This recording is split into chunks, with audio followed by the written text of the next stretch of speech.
Nous sommes partis le 1er septembre pour un petit voyage de 800 km à travers la région Provence-Alpes-Côte d'Azur.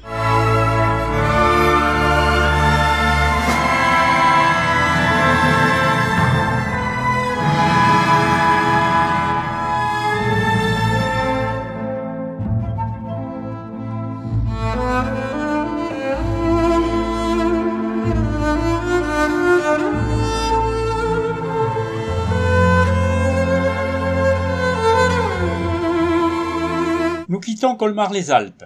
Alors que la brume disparaît, la descente sur cette belle route qui longe le Verdon est un vrai plaisir.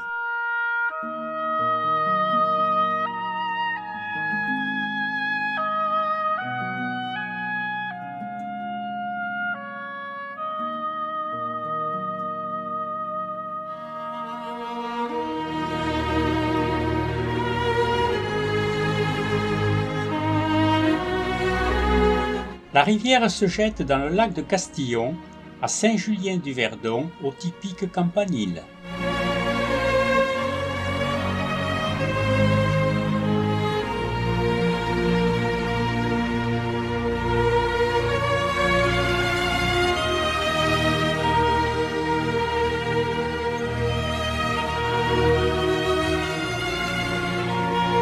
Au Moyen-Âge, Castellane occupait ce roc qui domine maintenant la ville de ses 184 mètres.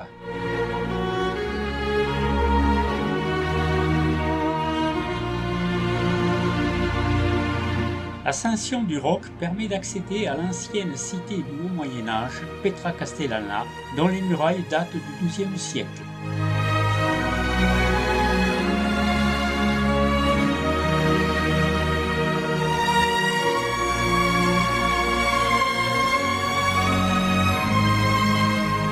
Notre-Dame du Roc, XIIe et XVIIIe siècle, se situe encore plus haut.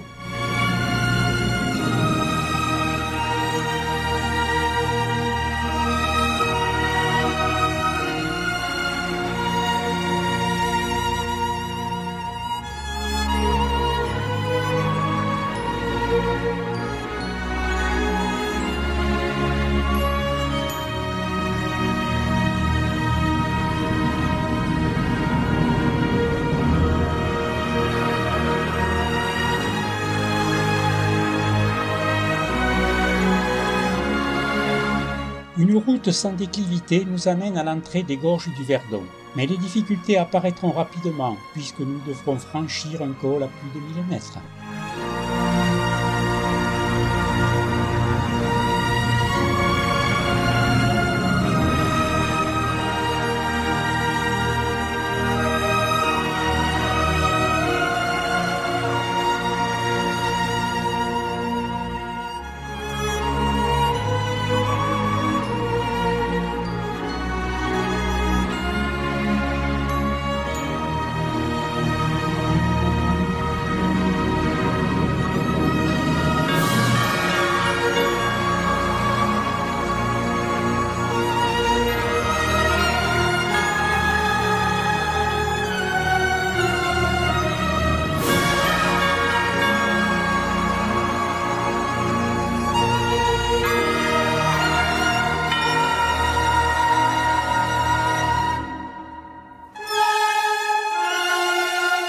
Le point Sublime offre une vue des plus pittoresques sur les gorges.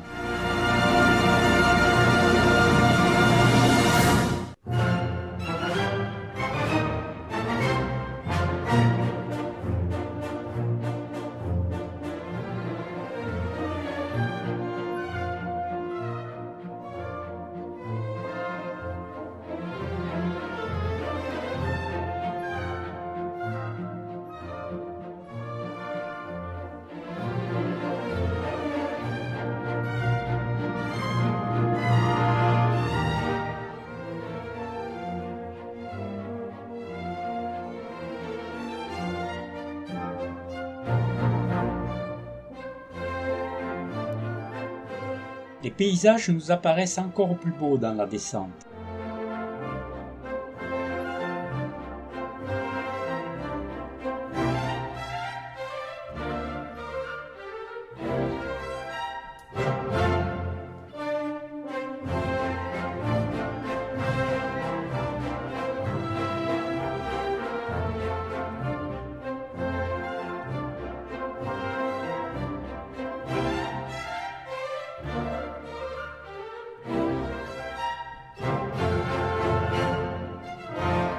Nous atteignons le lac de Sainte-Croix, créé en 1973, mais qui entraînera l'engloutissement du village Les Salles.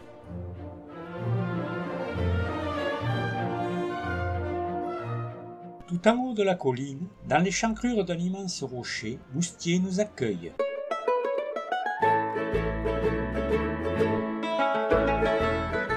Ce village est célèbre pour ses faïences, mais aussi pour sa petite chapelle du XIIe siècle, nichée sur le flanc de la montagne.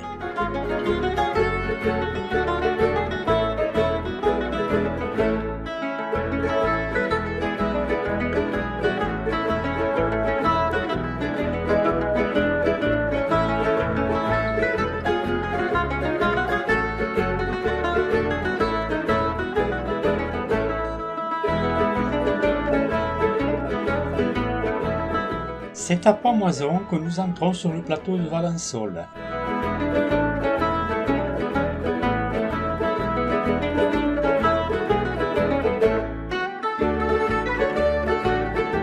En cette fin de matinée, les micro-rouliers apportent un peu de fraîcheur sur la place.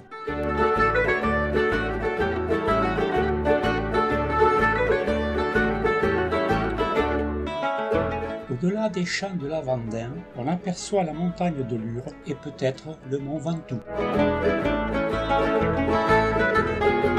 Valençol, véritable acropole, est typiquement provençal.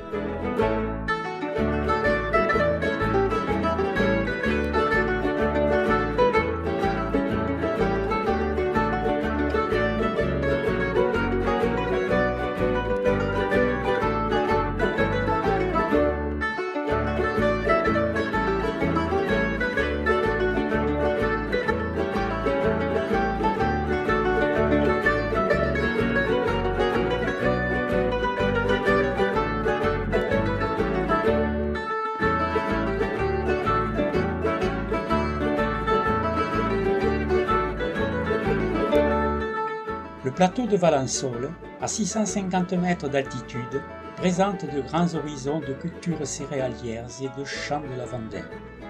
Parfois, des plantations de chênes truffiers, d'amandiers et d'oliviers viennent égayer cet altiplano un peu désertique.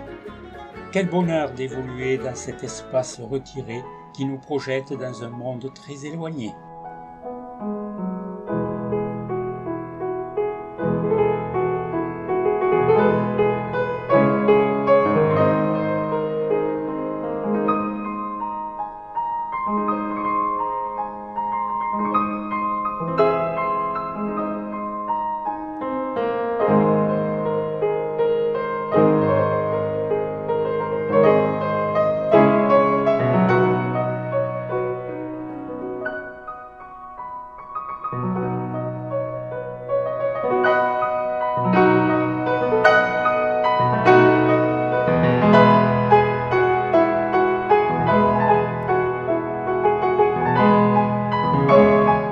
Nous allons descendre du plateau vers la vallée de la Durance.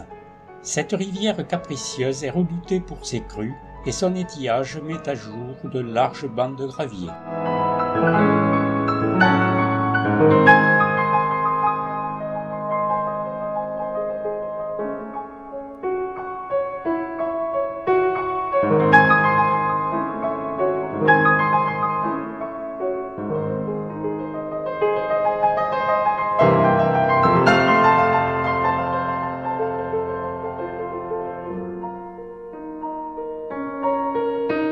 Par une ruelle pavée, nous montons à la chapelle Notre-Dame de Provence du XIXe siècle.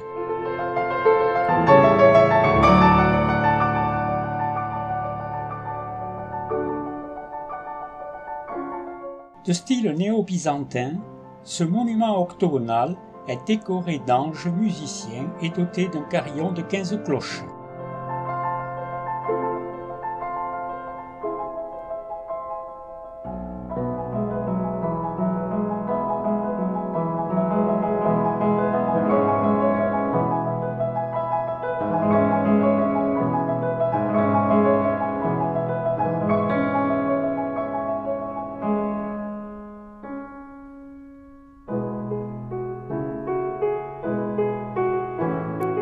Suivant les conseils des autochtones, nous nous dirigeons vers Saint-Michel Observatoire. C'est ensuite une lente progression vers Simiane-la-Rotonde.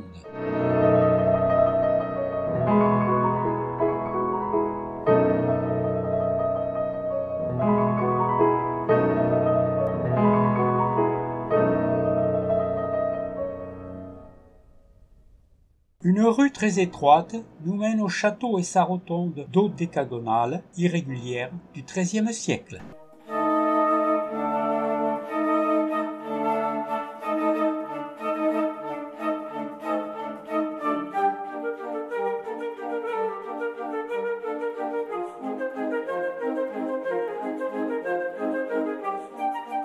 Le canyon d'Opédette a été creusé par le Calavon, affluent de la Durance. Le village, perché sur un rocher, garde un caractère rustique.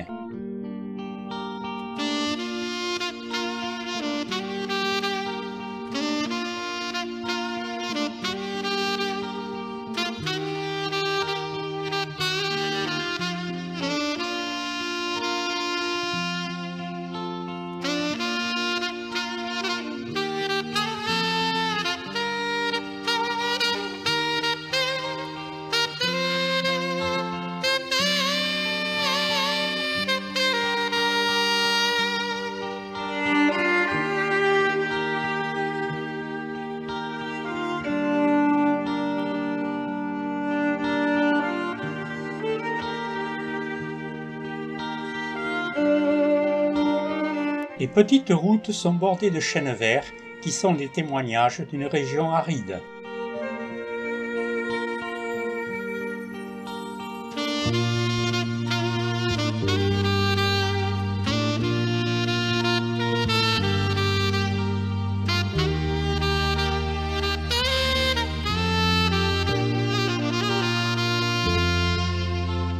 La montée vers le village de Vienne est très éprouvante, mais son château du XIIe, ses rues Caladé, son clocher du XIIIe et son point de vue sont une récompense.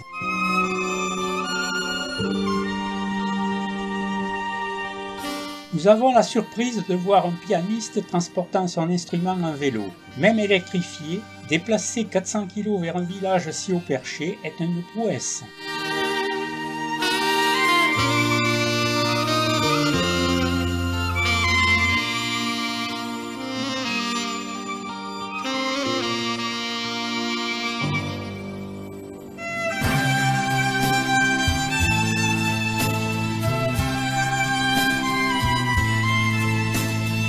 À Rustrel, nous abandonnons nos vélos pour une promenade dans le Colorado provençal où cheminées de fées et anciennes carrières d'ocre à ciel ouvert se succèdent.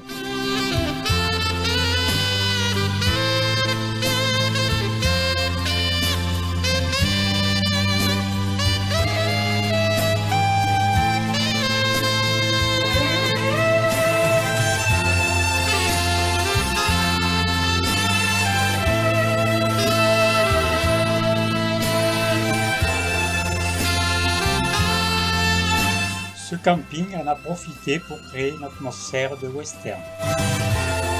Plus au nord, la région devient davantage aride et seules des plantes aromatiques telles que le lavandin et la sauge sclarée sont cultivées.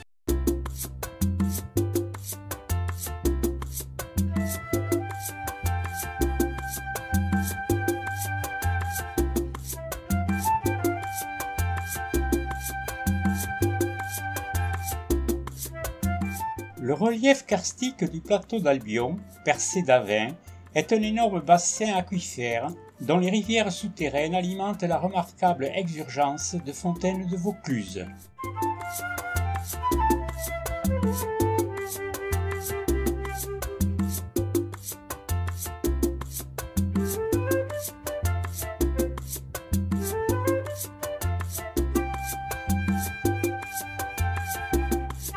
Une doline récente s'est créée sur la route et a rendu le passage impraticable.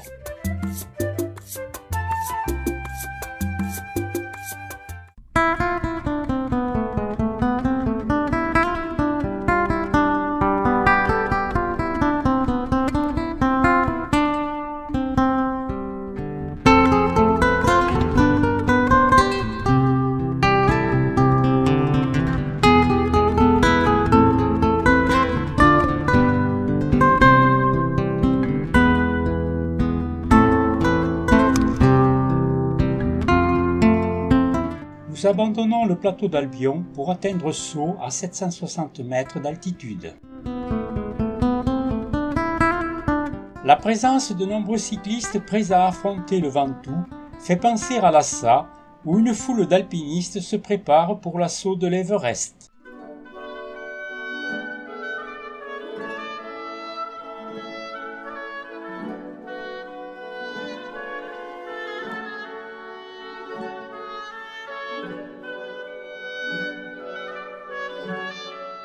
Dans les monts du Vaucluse, le canyon creusé par la Nesque démarre après Monieux à 735 mètres pour s'évanouir vers 250 mètres d'altitude.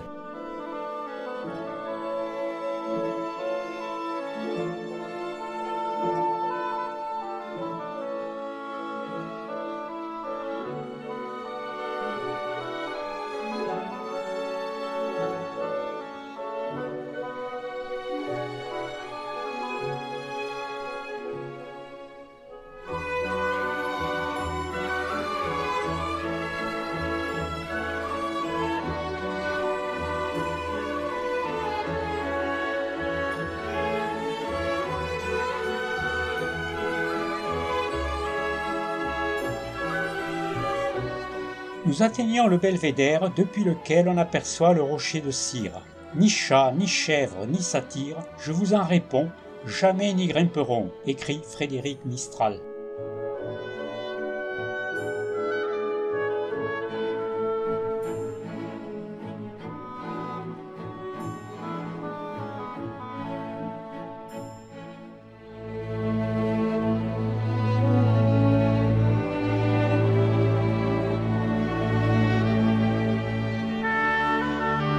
À Ville-d'Ozon, suite à une décision municipale de 1891, on peut lire des mots bien surprenants sur la façade de l'église.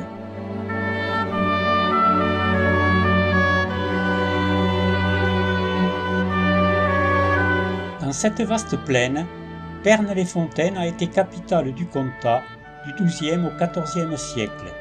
De beaux monuments témoignent de son riche passé.